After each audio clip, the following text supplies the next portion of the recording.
Boa tarde a todos. Agradeço a presença, o convite, inclusive, da organização. Parabenizo o Carlos e toda a equipe que está nos bastidores e também apresento as desculpas aqui pela ausência do Francisco Nelson, que é o superintendente de fiscalização. Estava no Rio de Janeiro, compromisso de última hora, fez com que ele tivesse que ficar por lá e repassado essa gloriosa tarefa aqui. A unidade de fiscalização, a unidade regional de fiscalização, ela trabalha com um tipo de atividade que não é exatamente fácil, né? O dia a dia do agente de fiscalização, ele envolve integridade física, envolve desconfortos, ele tem que ter uma pegada diferente e, por conta disso, às vezes não aparece no nosso cotidiano, este outro lado. Mas, no caso de vocês aqui, nós precisamos demonstrar ou apresentar como estão os números, em algum sentido, assim, as estratégias, e chegar a meio termo assim, nesse mercado que tem crescido de forma consistente, muito embora a situação econômica não seja das melhores. Então, vamos fazer um passeio ali sobre como é constituída a agência e, particularmente, a Superintendência de Fiscalização do Abastecimento. Compete a ela planejar, programar e executar as ações de fiscalização diretamente ou através de convênios com os órgãos públicos. Boa parte disso daí também envolve, a gente vai ver mais à frente, envolve denúncias, atuação com promotorias, com outras unidades de repressão a crime. Então, a partir daí, vamos construindo o nosso arsenal. A agência ela está dividida em unidades regionais de fiscalização. Nós temos uma unidade no Amazonas, outra na Bahia, Distrito Federal, Minas Gerais, São Paulo, Rio de Janeiro e Rio Grande do Sul. Todas elas planejam, executam e julgam também, através dos processos sancionadores, o resultado dessas ações de fiscalização de acordo com um plano anual de atividades. É o máximo possível, eu também sou usuário de serviços públicos, e a ideia é trazer a ANP o mais próxima possível da sociedade e do mercado. E a fiscalização ela tem esse tipo de capilaridade e atuação. Ela precisa se fazer presente para demonstrar que o Estado ele não é omisso. E uma das funções da agência, como regulador, é contratar e também fiscalizar. Muito bem. Não é só o mercado de lubrificantes que faz parte das nossas competências, né? O mercado externo ele tem os componentes das refinarias, as centrais petroquímicas, os formuladores, os importadores e também os outros elementos combustíveis ou biocombustíveis, como o produtor de etanol, o produtor de biodiesel, o produtor de lubrificantes, o distribuidor, o coletor e refinador de oluc, o revendedor, o TRR e o consumidor, né? E também, esquecemos aqui nos postos revendedores, os pontos de abastecimento. Tudo isso no regime de preços livres. E aí é importante destacar que a agência ela não regula preços, hein? Recebemos muita reclamação nesse sentido. Fala, olha, está mais caro ali do que aqui. Mas não, o nosso negócio, particularmente na Superintendência de Fiscalização, é combater crime, irregularidades, seja organizado ou não, seja eventual ou não. Então, o Diogo fez uma exposição para vocês em que nós já desenvolvemos algumas ferramentas que permitem tanto a avaliação à distância, mas também a avaliação em campo. E de onde pegamos esses itens? Como eu falei anteriormente,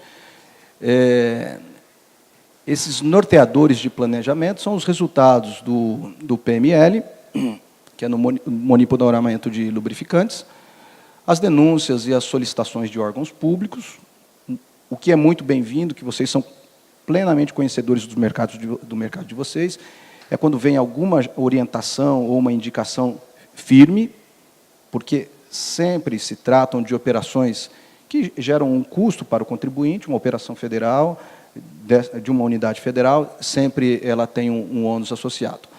Também o resultado da análise do comportamento do mercado e dos dados de movimentação dos agentes.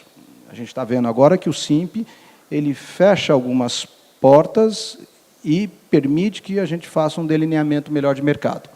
Também, através da relevância do mercado e do agente econômico, tanto porte e perfil, e a abrangência e capilaridade da fiscalização. São mais de 200 milhões de habitantes, 27 estados, e uma unidade federal, uma agência nacional, ela precisa se fazer presente em todos os estados. Ela não pode titubear em nenhum quer que seja, pois, nesse momento, o fraudador, o mal-intencionado, ele se desloca para lá e passa a operar tranquilamente. Bom, essas amostras coletadas no monitoramento de lubrificante, elas são indicativas para o planejamento de ações de fiscalização e não possuem caráter punitivo.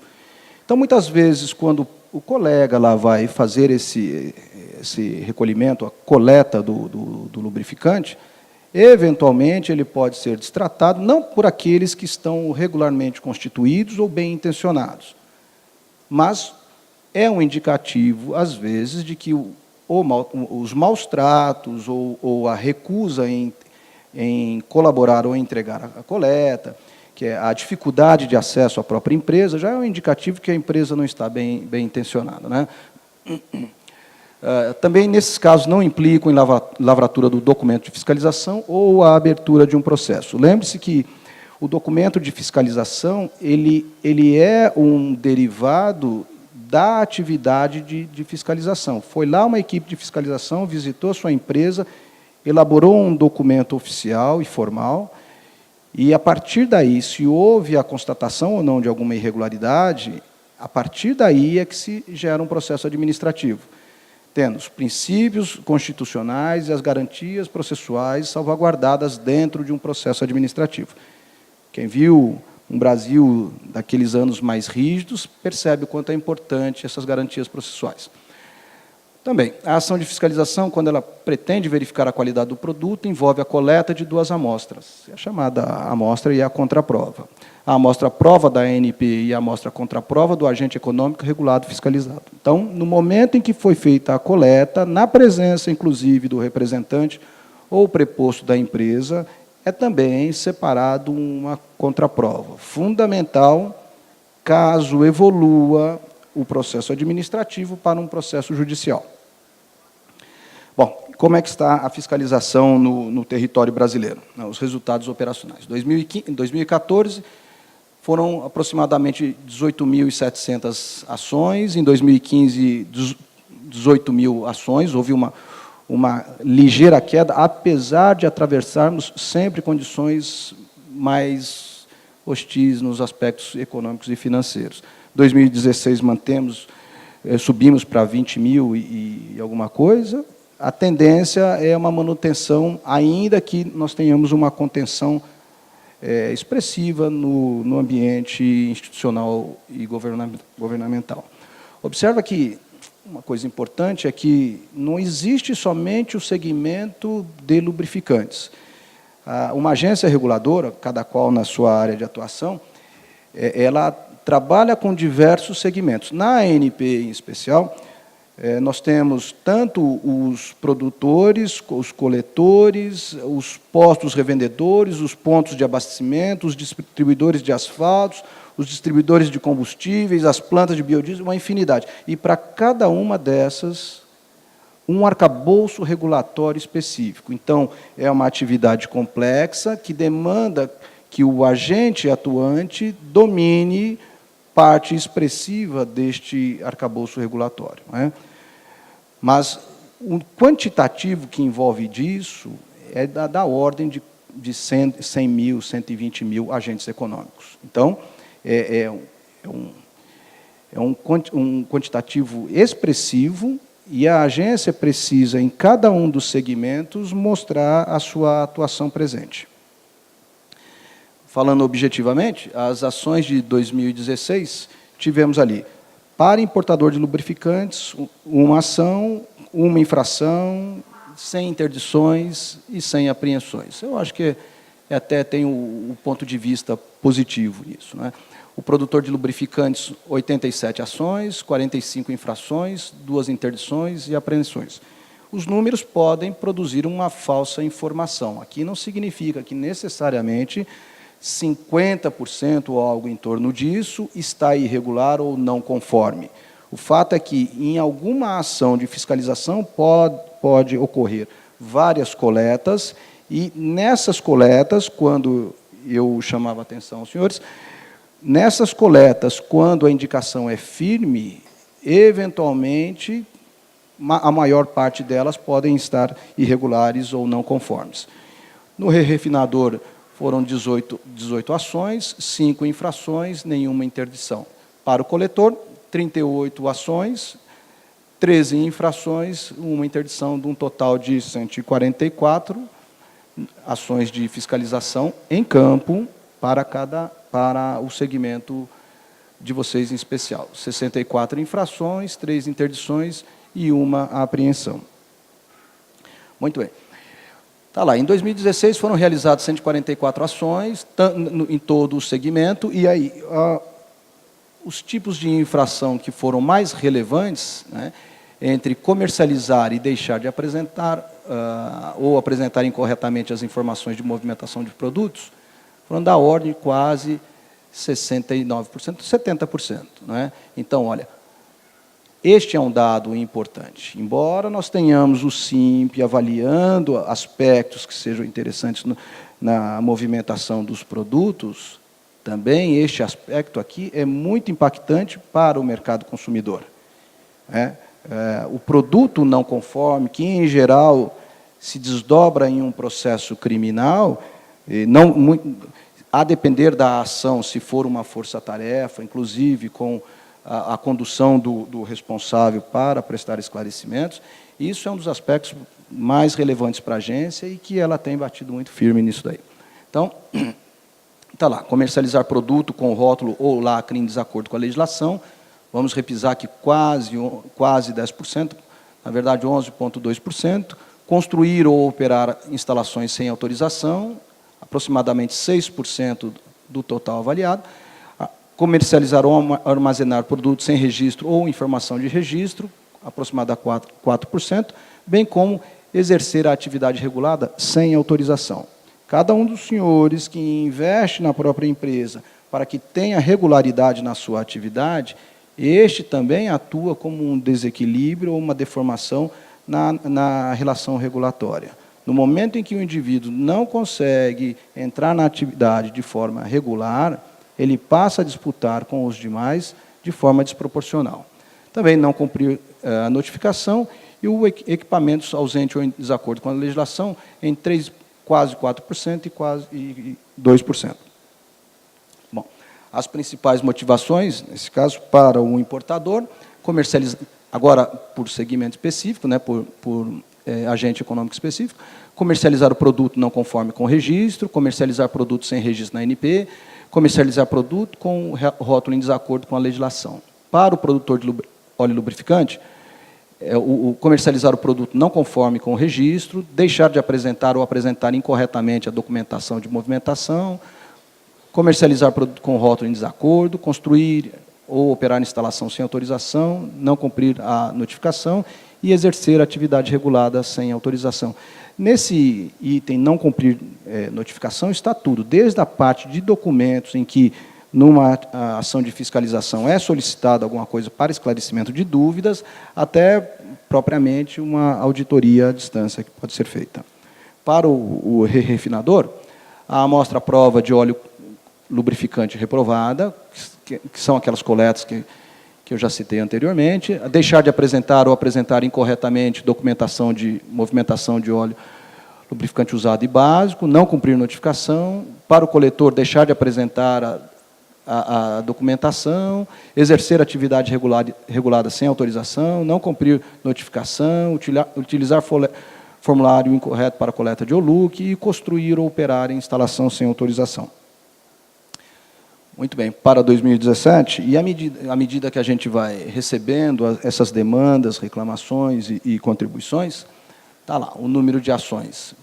Não houve ainda para importador de lubrificante, expressivamente para produtor de lubrificantes, o número de ações em 27, infrações 8, 2 interdições e 2 apreensões. Então, já mostra aqui que, nesse primeiro semestre, computados os dados do período de janeiro até o final de julho, já mostra uma tendência da agência.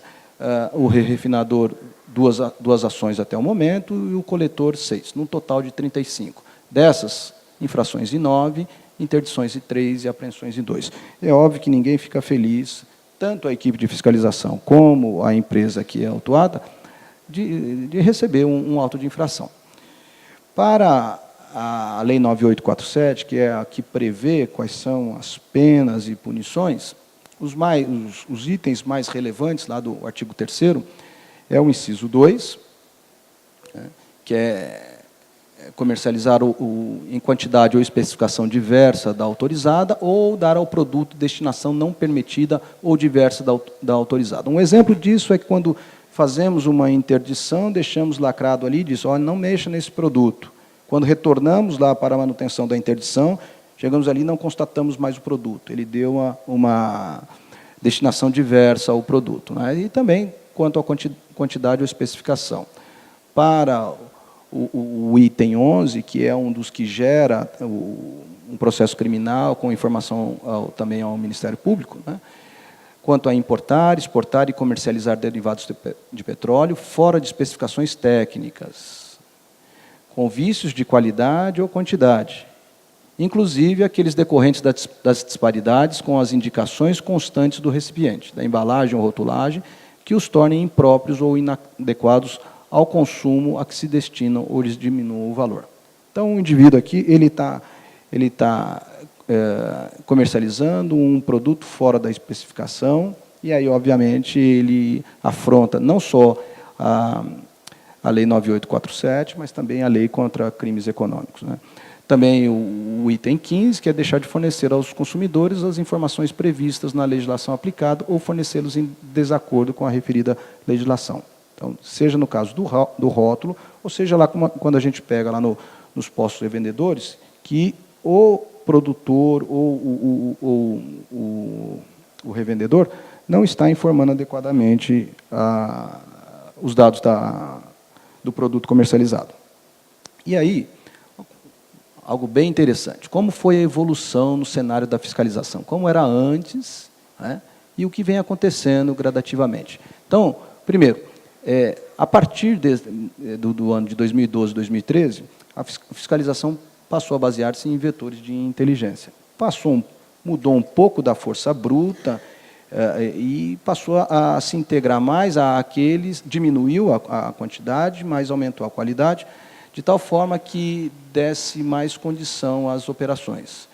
Também, a partir deste ano, aumentou a celeridade no julgamento de processos administrativos, ferramentas de informática, mudança no processamento e no fluxo do processo, sem alterar a lei de processos administrativos, claro. A partir de 2013, de 2012, a aplicação da Lei 9847 na sua integridade, com a caracterização de reincidência. Até então, para as empresas em geral, nós não estávamos conseguindo ter a celeridade suficiente para produzir uma reincidência, pois ele tinha um prazo de extinção nesse período, né? E as penas mais pesadas.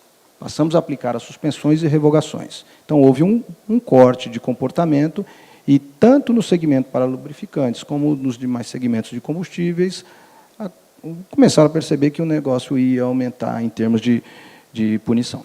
Bom, estudos e tentativas de revisão da Lei 9847, seja na dosimetria de sanções, seja na aplicabilidade dessas sanções. E isso continua em voga. A resolução ANP número 8, de 2012, que trata do lapso temporal para reincidência e antecedentes, né? Como eu falei para vocês, na reincidência havia a extinção da pena como termo inicial, e o pagamento no prazo do recurso, com a redução de 30%, mais redução do prazo para a reincidência.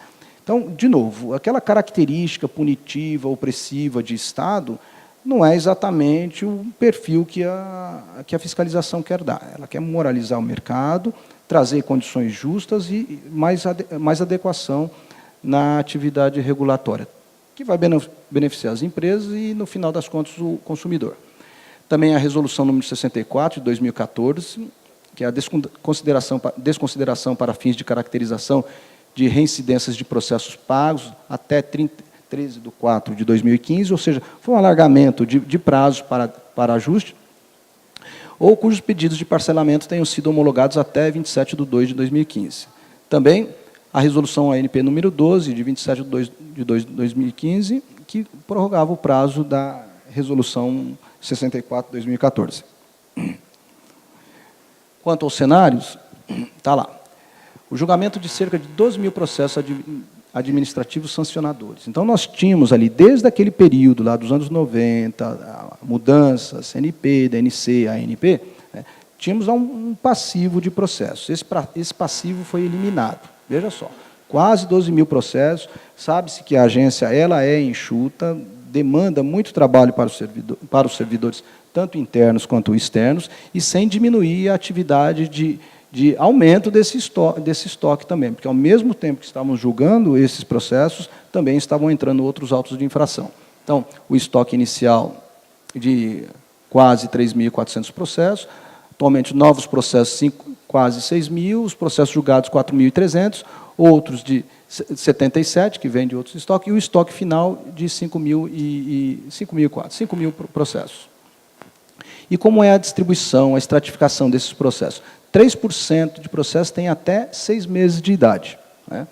De 60% dos processos têm de 6 a 12 meses. Se somarmos esses dois compartimentos, dá quase 90% que tem até 2 anos no auto de infração. Em comparação às outras agências e órgãos de repressão, são números consideráveis. De 24 a 36 meses, 5%, e mais de 36 meses, 1%. Como é o pagamento de multas e reincidência, né?